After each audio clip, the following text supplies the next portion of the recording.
오늘 본문의 말씀은 예수님이 계신 곳에 예수님의 어머니와 동생들이 예수님을 찾아왔어요.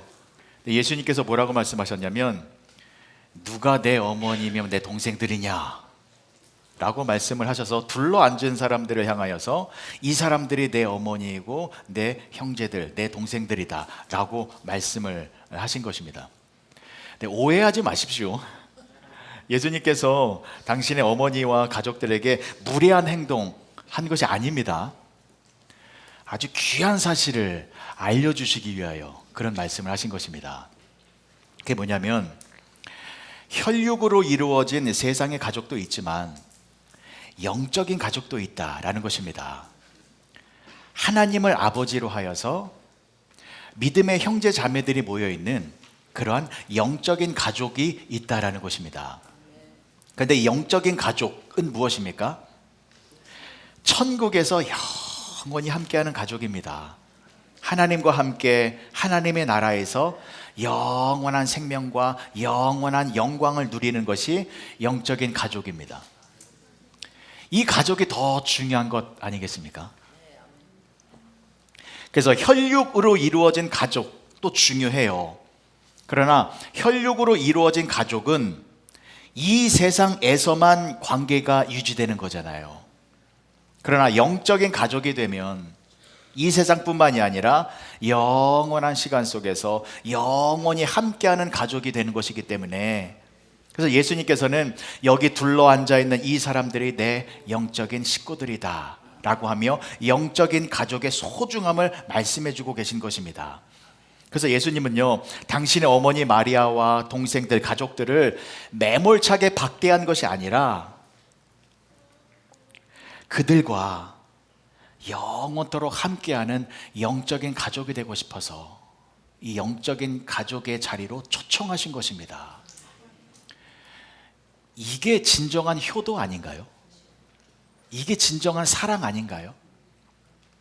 이 땅에서의 가족으로 묶여서 잘해드리고 또 뭐 여러 가지 원하시는 것들을 해드리는 것도 중요합니다만, 이 땅에서 뿐만이 아니라 영원한 시간 속에서 우리 부모님과 형제 자매님들과 함께 지낼 수 있도록 만들어 주는 것, 이것이 진정한 효도이고 사랑이다라고 생각을 합니다. 그래서 여러분, 이 땅에는요 영적인 가족이 만들어지고 있습니다. 자, 그런데 이 땅에서 영적인 가족 어디서 만들어지고 있습니까? 그렇죠, 교회입니다. 교회는 하나님을 아버지로 모시는 믿음의 형제 자매들이 모여있는 곳이기 때문입니다. 그래서 교회가 너무나도 중요한 곳입니다. 그래서 오늘 본문의 말씀은요, 이 땅에서 영적인 가족이 만들어지고 있는 이 교회가 무엇이고, 교회의 정체성이 무엇이고, 또 그렇게 영적인 가족이 모여있는 곳이 교회라면 교회 안에서는 어떠한 일들이 행해져야만 하는가라는 것을 알려주는 귀한 말씀이거든요. 그래서 오늘 말씀을 통하여서 제가 간절히 바라고 소망하기는, 여기 우리가 이렇게 영적인 한 식구로 모여 있잖아요. 그래서 오늘 본문 말씀에서 말하는 그 모든 내용들이 우리 교회 안에서, 우리 가운데에 현실로 열매 맺어지는 그러한 우리 복된 공동체가 되어지기를 간절히 축복합니다. 자, 그럼 구체적으로 살펴볼게요. 영적인 가족이 모인 이 교회가 어떤 곳이 되어야 하는지요. 자, 첫 번째는 위치입니다. 위치가 중요해요. 지금 내가 어느 위치에 서 있는가, 이것을 점검해야 합니다. 자, 오늘 본문의 말씀 마가복음 3장 31절의 말씀 다시 보실게요. 그때에 예수의 어머니와 동생들이 와서 밖에 서서 사람을 보내어 예수를 부르니. 자, 먼저 그때라고 나와 있죠. 이때가 언제냐면 지난주에 말씀드린 대로 예수의 가족들이 예수가 미쳤다라는 소문을 듣고 예수님을 잡아가려고 하는 그때입니다. 자, 그러니까 지금 예수님의 가족들은 예수님이 누구이신지 올바르게 모르고 있는 상황인 거잖아요. 그죠? 미친 사람으로 알고 있었으니까. 그러니까 보십시오. 그렇게 예수님이 누구인지 정확하게 모르는 상황 속에서 가족들은 어느 위치에 서 있었습니까? 그때에 예수의 어머니와 동생들이 와서 어디 서서요? 밖에 서서.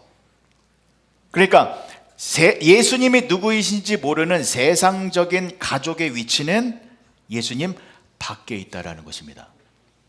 그래서 이 땅에 많은 가족들이 있잖아요. 가정들이 있잖아요. 그 가정들은 사실 예수님 밖에서 존재하고 있는 가정들입니다. 그래서 그 가정들은 유효기간이 이 세상에서만입니다. 이 세상을 초월해서 존재할 수 없는 가족들이죠. 그러면 영적인 가족은 위치가 어디일까요? 예수님 밖이 아니라 예수님 안에서 예수님과 함께. 그렇죠? 그래서 32절의 말씀 보실게요. 예수님께서 지금 예수님과 함께하고 있는 그런 영적인 가족의 무리를 향하여 이렇게 말씀하십니다. 무리가 예수를 둘러 앉았다가 여짜오되 보소서 당신의 어머니와 동생들과 누이들이 밖에서 찾나이다. 그렇죠? 예수님께서 말씀하신 그 영적인 가족, 그 무리들의 위치가 지금 어떻게 되고 있어요? 예수님을 둘러 앉았다라고 있잖아요. 그렇죠? 이것은 예수님을 중심으로 둘러 앉았다라는 것입니다. 예수님 밖에 있는 것이 아니라 예수님과 함께 둘러 앉아 있다라는 것이죠. 그래서 이 둘러 앉은 사람들을 향하여 예수님께서 이렇게 말씀하신 거예요. 34절 보실게요. 둘러 앉은 자들을 보시며 이르시되 내 어머니와 내 동생들을 보라. 분명하지요? 예수님을 중심으로 둘러 앉아 있는 그 사람들이 예수님의 식구들, 즉 영적인 가족들이다라는 것입니다. 자, 그러면 우리 교회가 영적인 가족 공동체라면 우리 모임의 가운데에 누가 계셔야 됩니까? 예수님이 계셔야 돼요. 우리 공동체의 중심에는 예수님이 계셔야 되고 우리는 중심에 계신 예수님을 둘러 앉아 있어야 됩니다. 반드시 이 모습이 있어야 합니다. 자, 그런데 예수님이 가운데 계시다라는 것은 무엇을 뜻하는 것입니까? 예수님이 주인이시다라는 것이죠. 그래서 예수님이 교회의 중심이 또 가운데 자리에 계시다라는 것은 예수님이 그 교회를 지켜주시고 예수님이 그 교회를 보호하여 주시고 그리하여 그 교회에 모여있는 영적인 성도들이 영적인 가족이 되어 천국의 기쁨을 누리게 된다라는 것입니다. 그러니 이것이 너무나도 감사한데요, 저희 교회의 중심에 예수님이 계신 것을 믿으시기 바랍니다. 우리 교회 중심에 목사가 있는 것 아닙니다. 사람이 있는 것 아닙니다. 장로님이 중심에 계시는 것 아니고 중직자분들이 우리 교회 중심에 있는 것 아닙니다. 우리 교회 중심 가운데 자리에는 예수님이 계십니다.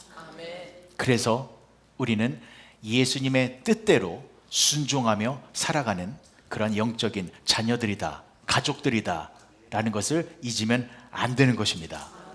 그래서 우리 교회의 중심에 가운데 자리에 예수님이 계시기 때문에 예수님이 우리 교회를 지켜주고 계시는 것입니다. 자, 그리고 또 한 가지요. 또 한 가지 감사한 것이요. 예수님은 우리를 찾아오시는 분이십니다. 지난주에 말씀드렸죠. 예수님은 하나님과 본체이시나 하나님과 동등됨을 취할 것을 여기지 아니하시고 사람의 몸을 입으시고 이 땅에 내려오셨죠. 예수님이 왜 이 땅에 오셨습니까? 우리와 함께하기 위하여. 그래서 예수님은 찾아오시는 예수님이신데, 근데 그 찾아오시는 예수님이 어느 자리로 찾아오시는지 아십니까? 예수님은 항상 가운데 자리로 찾아오십니다. 예수님께서 저와 여러분들의 죄를 위하여 십자가에서 죽으셨습니다. 그리고 3일 후에 부활하셨죠. 그 부활하신 예수님께서 제자들을 만나 주셨거든요. 그런데 어느 자리로 예수님이 임하셨는지 말씀을 통하여 확인해 보겠습니다. 누가복음 24장 36절이요. 이 말을 할 때에 예수께서 친히 그들 가운데 서서 이르시되 너희에게 평강이 있을지어다 하시니, 부활의 예수님이 어디에 서셨습니까? 가운데. 자, 요한복음에도 이렇게 나옵니다. 요한복음 20장 19절이요. 이날 곧 안식 후 첫날 저녁 때에 제자들이 유대인들을 두려워하여 모인 곳에 문을 닫았더니 예수께서 오셨어요. 어디 서셨습니까? 가운데 서서 이르시되 너희에게 평강이 있을지어다. 가운데로 오세요. 근데 이 자리에 도마가 없었어요. 그래서 도마는 예수님 부활하실 것을 의심하고 있었거든요. 그래서 예수님이 다시 한번 찾아오십니다. 그때도 자리가 어딘지 보세요. 요한복음 20장 26절이요. 여드레를 지나서 제자들이 다시 집 안에 있을 때에 도마도 함께 있고 문들이 닫혔는데 예수께서 오셨어요. 어디로요? 가운데 서서 이르시되 너희에게 평강이 있을지어다. 예수님은 어디로 오신다고요? 가운데 중심으로 오세요. 잊지 마시기 바랍니다. 여러분, 혹시 지금 두려운 것이 있으십니까? 근심 걱정 있으시지요? 여러 가지 삶의 문제로, 경제적인 문제, 질병의 문제, 환경의 문제, 여러 가지 문제로 여러분들이 근심, 걱정, 두려움에 사로잡혀 있을 때가 있으실 것입니다. 그때 부활하신 예수님께서 여러분들을 찾아오시는데 어디로 찾아오신다고요? 여러분들의 가운데로 찾아오십니다. 그래서 예수님은요, 여러분들이 얼마나 힘들고 아프고 괴로워하고 있는지를 소문으로 들어서, 간접적으로 들어서 얼마나 아프겠구나, 힘들겠구나 라고 대강 아는 것이 아니라 예수님은 나의 고통 한복판으로 들어오시고 나의 질병 한복판으로 들어오시고 나의 원한과 원통이 쌓여있는 내 인생 한복판으로 들어오셔서 내가 얼마나 힘들고 괴롭고 아픈지를 예수님은 나와 동일한 고통을 느끼시면서 나를 도와주시는 분이시다라는 것입니다. 아멘. 여러분, 이것을 꼭 잊지 마셨으면 좋겠어요. 아무도 모르잖아요. 내가 얼마나 힘든지, 내가 지금 왜 눈물을 흘리고 있는지 솔직히 아무도 몰라요. 왜 몰라요? 소문으로 들었거든요. 간접적으로 알고 있거든요. 그러나 예수님은 내 가운데로 들어오셔서 나의 모든 상황을 밝히 알고 계시기 때문에 우리를 진정으로 회복시켜 주실 수 있는 분은 오직 예수님 한 분뿐이시다 라는 것을 잊지 마시기 바랍니다. 자, 그런데 여러분, 예수님이 우리의 가운데로 들어오세요. 자, 그래서 예수님이 어떠한 일을 행하여 주십니까? 우리의 질병을 고쳐주세요? 우리의 문제를 해결해 주십니까? 우리의 인생을, 나의 인생을 행복한 인생으로 변화시켜 주십니까? 예, 물론 그러한 일도 해주세요. 그러한 일도 행하여 주십니다. 그러나 우리 가운데로 오신 예수님은 그런 것들보다 더 중요한 일을 행하여 주십니다. 그것이 무엇이냐면 우리 가운데로 오신 예수님은 우리의 믿음을 붙들어 주십니다. 우리의 영혼을 지켜주십니다. 우리의 생명을 지켜주십니다. 그래서 영원토록 하나님의 자녀가 되는 것을 보호하여 주시고 지켜주시고 인도하여 주셔서 우리를 영원한 영적인 가족으로 만들어 주신다라는 것입니다. 이게 중요하잖아요. 사람이 온 천하를 얻고도 목숨을 잃으면 무엇이 유익하리요? 목숨이 중요하잖아요. 이 세상에서 부귀 영화를 누려봤자 한시적인 것이잖아요. 이 세상을 떠나면 다 사라지는 것들이잖아요. 우리들에게 가장 중요한 것은 하나님이 주시는 영원한 생명입니다. 그 생명을 예수님이 우리 가운데로 들어오셔서 그 생명을 지켜주시고 보호하여 주신다라는 것입니다. 그래서 우리를 영원한 영적인 가족으로 만들어 주신다라는 것입니다. 그래서 보십시오, 우리 교회가 그렇게 영적인 가족 공동체가 되어졌다면 그러면 우리 가운데에는 예수님이 계시다라는 것입니다. 그래서 우리 가운데 계신 예수님께서 우리 교회에 무엇을 해주고 계시는 것입니까? 우리의 믿음을 붙들어 주시고 우리의 생명을 붙들어 주셔서 이곳에서 예배를 드리고 영적인 가족이 되어 있는 저와 여러분들의 그 영원한 생명을 예수님이 보호하여 주심으로 말미암아 우리가 영원토록 영적인 가족이 될 수 있도록 만들어 주신다라는 것입니다. 아멘.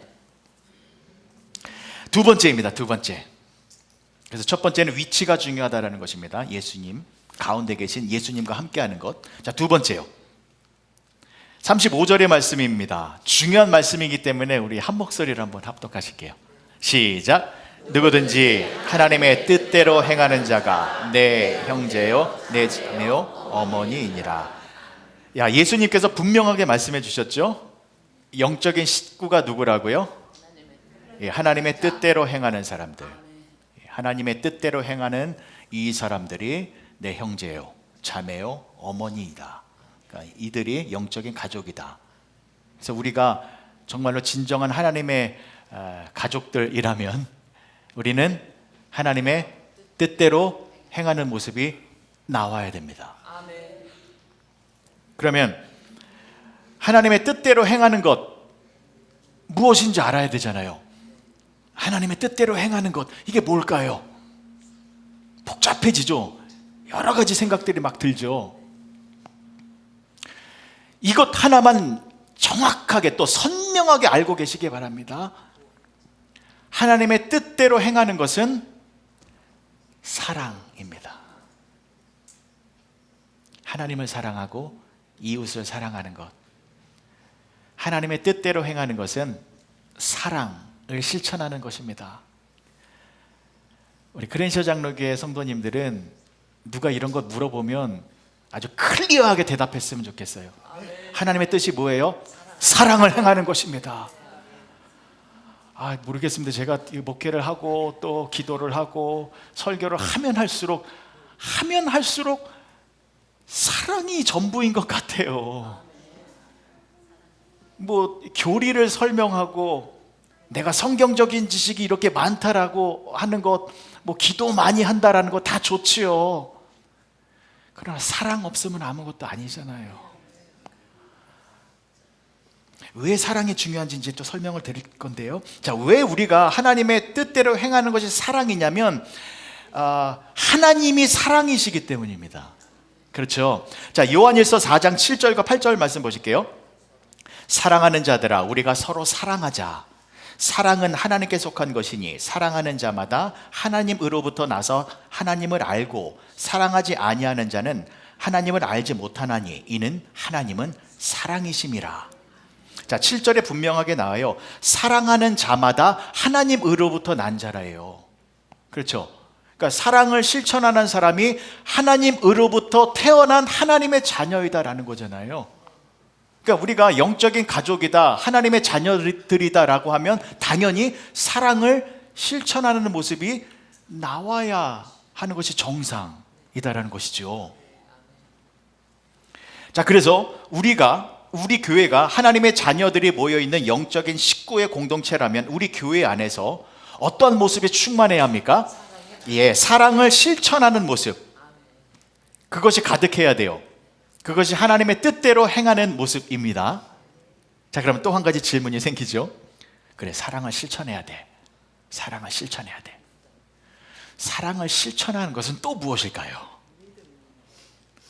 또 복잡해지죠. 여러 가지 생각이 들죠.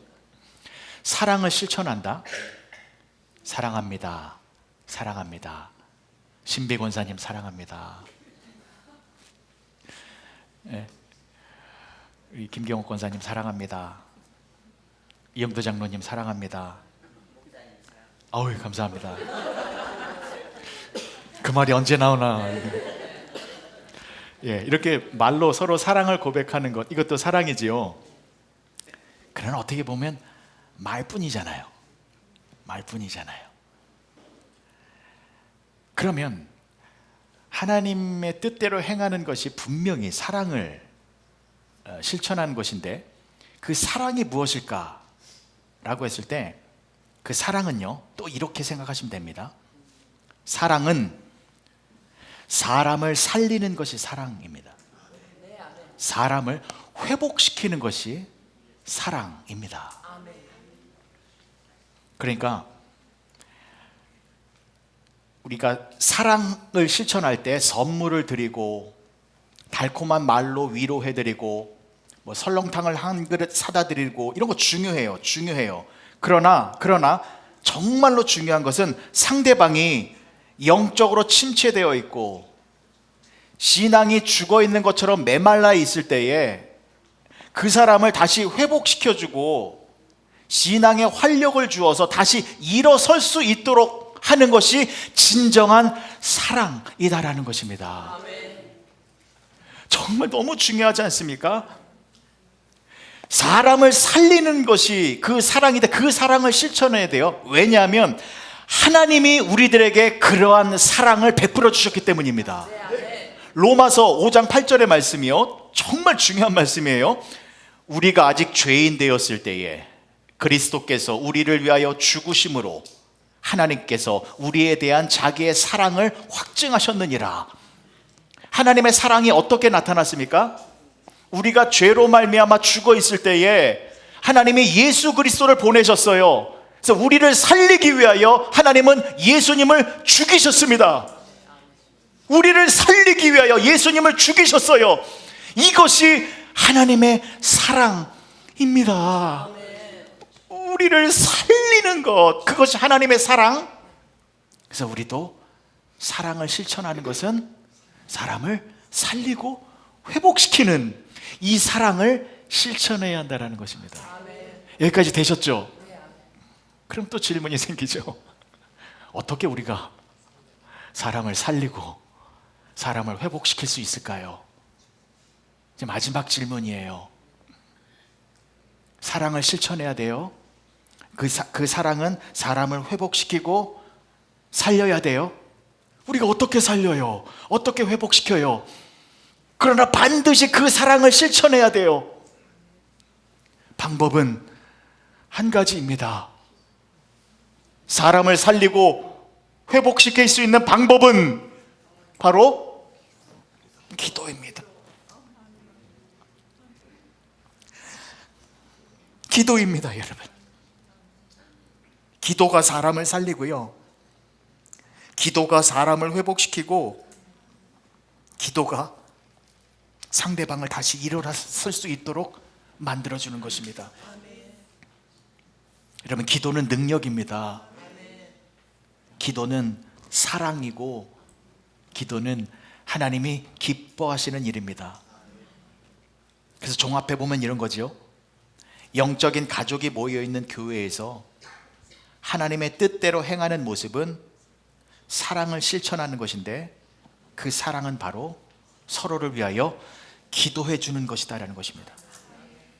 사랑의 기도로 서로를 살리고, 기도로 서로를 회복시키고, 기도로 서로가 다시 일어설 수 있도록 해주는 것이 하나님의 자녀들이 모여있는 영적인 가족 공동체 안에서 반드시 일어나야 하는 모습이다라는 것입니다. 그래서 우리 크랜셔 장로교회가 정말로 하나님이 기뻐하시는 영적 가족 공동체라면 우리 안에서 어떤 일이 벌어져야 합니까? 서로를 위하여 기도하는 사랑의 기도의 모습이 충만해야 합니다. 그래서 기도 구역을 나눈 것입니다. 이 말 하려고 그러는 거예요, 지금까지. 구역을 나누어서 우리가 구역 식구들끼리 서로 사랑으로 기도를 시작할 것입니다. 지금은 여러분들이 그냥 미지근합니다만 조금 세월이 지나면 굉장한 것을 누리게 될 줄 믿습니다. 서로가 기도하면 그 기도가 상대방을 살릴 수 있습니다. 야고보서 5장 13절에서 15절까지 말씀입니다. 너희 중에 고난당하는 자가 있느냐? 그는 기도할 것이요. 즐거워하는 자가 있느냐? 그는 찬송할지니라. 너희 중에 병든 자가 있느냐? 그는 교회의 장로들을 청할 것이요.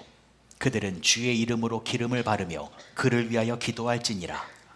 믿음의 기도는 병든 자를 구원하리니 주께서 그를 일으키시리라. 혹시 죄를 범하였을지라도 사하심을 받으리라. 아멘. 믿음의 기도는 병든 자를 구원합니다. 이건 제가 하는 말이 아니라 성경에 나와 있는 말입니다. 저는 이 말씀을 믿습니다. 믿음의 기도는 반드시 병든 자를 구원시킵니다. 여기서 병든 자, 누구를 말하는 것입니까? 질병에 걸려서 고통당하는 사람들을 말하는 것입니다. 그러나 또 있습니다. 이 병든 자의 헬라어 원어적인 의미가 뭐냐면 고통을 당하고 있는 사람, 괴로워하고 있는 사람, 수고하고 아파하고 근심 중에 있는 사람들을 말하는 것입니다. 그러니까 삶의 여러 가지 문제로 낭만과 좌절과 눈물 속에서 괴로워하고 있는 분들, 살아있으나 마치 죽어있는 사람처럼 희망 없이 살아가는 사람들, 그들을 향하여 우리가 믿음으로 기도하면 그들에게 구원의 역사가 일어난다라는 것입니다. 근데 여기서 구원은요, 안 믿는 자가 예수님을 믿는 그 구원이 아니에요. 여기서 말하는 구원은 회복을 말하는 것입니다.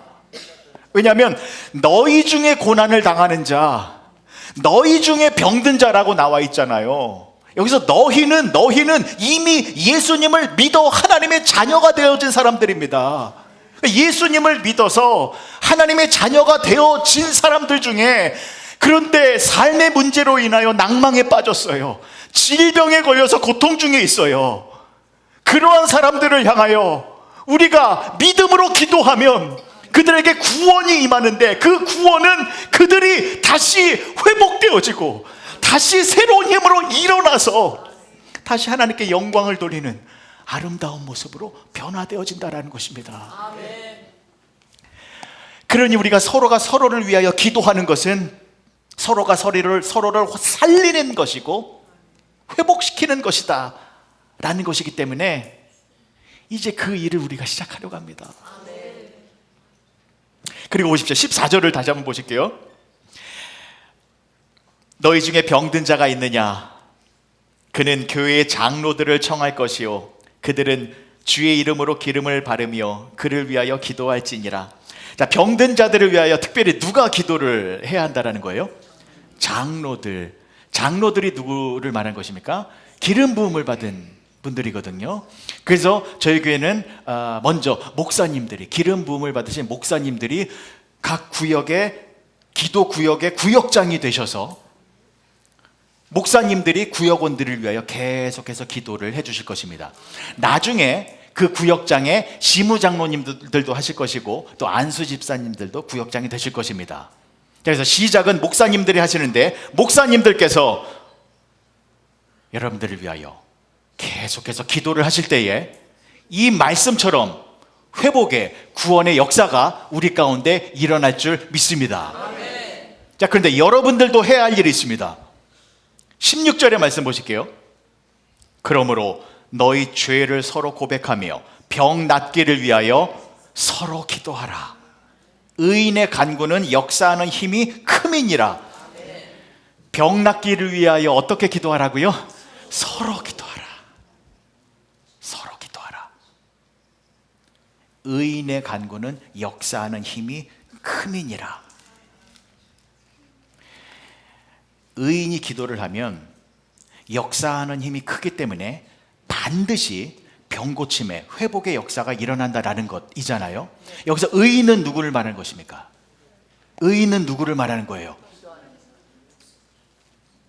우리가 의인이잖아요. 예수님을 믿는 사람들이 의인들입니다. 로마서 3장 26절이요. 곧 이때에 자기의 의로움을 나타내사 자기도 의로우시며 또한 예수 믿는 자를 의롭다 하려 하심이라. 여러분, 예수님 믿으시지요? 아멘. 정말로 예수님 믿으시지요? 아멘. 여러분들이 의로운 자입니다. 아멘. 의로운 여러분들이 서로를 위하여 기도하면 의로운 자의 기도는 역사하는 힘이 크기 때문에 반드시 질병에 고침받는 모든 문제가 회복되어지는 그러한 일이 벌어진다라는 것입니다. 그러니 여러분, 이렇게 우리가 영적인 식구로 모여서, 의로운 자로 우리가 이렇게 모여서 서로가 서로를 위하여 기도해 주는 것, 이게 얼마나 귀한 일입니까? 그리고 이 모습을 하나님께서 원하시는 모습입니다. 그리고 우리가 서로가 서로를 위하여 기도하면 하나님이 기뻐하시는 모습이기 때문에 반드시 하나님께서 귀한 은혜를 우리 가운데 충만하게 허락하여 주실 줄 믿습니다. 자, 말씀을 정리하겠습니다. 여러분, 요즘에 위조 집회가 많아요. 그렇죠? 위조 집회 한번 보셨나요? 저는 몇 번 봤는데요. 요즘에 위조 집회가 많아서 그 진패와 위패를 감별하는 전문가에게 어떤 게 진짜 돈이고 가짜 돈입니까? 라고 그 방법을 물어보면 그 전문가들이 뭐라고 말하냐면요, 요즘에 가짜 돈이 워낙 정교하게 만들어져서 이게 진짜인지 가짜인지 구별하기가 힘들대요. 그래서 오늘날에 이렇게 가짜가 진짜처럼 둔갑되어져 있는 이 시대에 정말 진짜를 알기 위해서는 방법이 하나밖에 없대요. 그 방법이 뭘까요? 진짜를 알기 위해서는요, 진짜가 무엇인지 더 정확하게 알아야 된다라는 것입니다. 그러니까 가짜가 너무 많기 때문에 가짜를 많이 알긴 것보다 진짜가 무엇인지를 정확하게 알아야 가짜를 구별할 수 있다라는 것입니다. 교회도 마찬가지예요. 진짜 교회도 있습니다만 가짜 교회도 많이 만들어지고 있습니다. 근데 가짜 교회가 오히려 더 진짜 교회처럼 보여서 사람들을 현혹시키고 잘못된 길로 인도하고 있죠. 자, 그러면 우리 교회는 진짜 교회일까요? 가짜 교회일까요?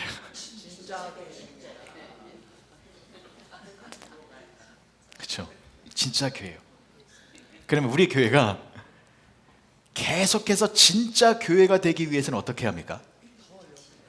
가짜를 연구하는 것이 아니라 진짜가 무엇인지를 더 공부하고 더 연구하고 진짜가 되기 위하여 우리가 더 집중하며 몸부림쳐야 된다는 것입니다. 너무나도 중요한 시대에 우리가 신앙생활을 하고 있는 거예요. 정신 바짝 차려야 되거든요.